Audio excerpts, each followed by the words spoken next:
Mesdames, Messieurs, bonsoir et bienvenue au flash de 18h sur la RTB.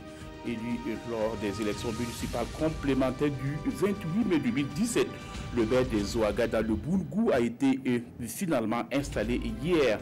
Il place son mandat sous le signe de la réconciliation et de la cohésion sociale au sein de sa communauté. La cérémonie d'installation a connu la présence d'une délégation gouvernementale conduite par le ministre d'État Simon Kampaoré.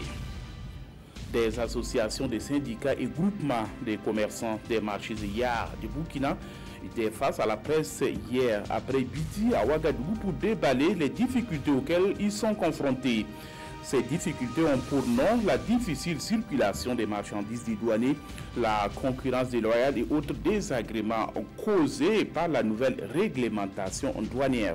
Ces derniers disent avoir rencontré l'administration douanière pour poser le problème et la douane promet de trouver des solutions. Aïda Ouedraogo est la Miss Université 2018. Elle a été élue hier au terme d'un long processus de sélection. Étudiante à l'IAM Ouaga, Aïda Ouedraogo a réussi à taper dans l'œil du jury après le passage des 20 candidates dans de différentes tenues et après s'être prononcée sur le thème jeunesse africaine et émigration. La 16e édition du Miss Université s'est déroulée dans la salle des fêtes de Ouaga 2000.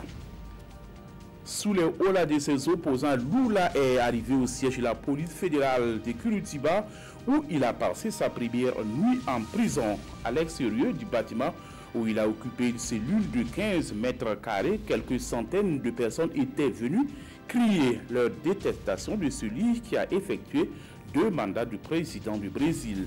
Un peu plus tôt dans la soirée à Sao Paulo, ce sont ses partisans qui ont voulu lui témoigner une dernière fois leur confiance.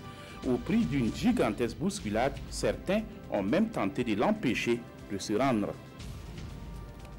C'est aujourd'hui que les orthodoxes célèbrent leur Pâques. Pour célébrer cette fête, les habitants de Carrefour jettent des pots en argile depuis leur terrasse.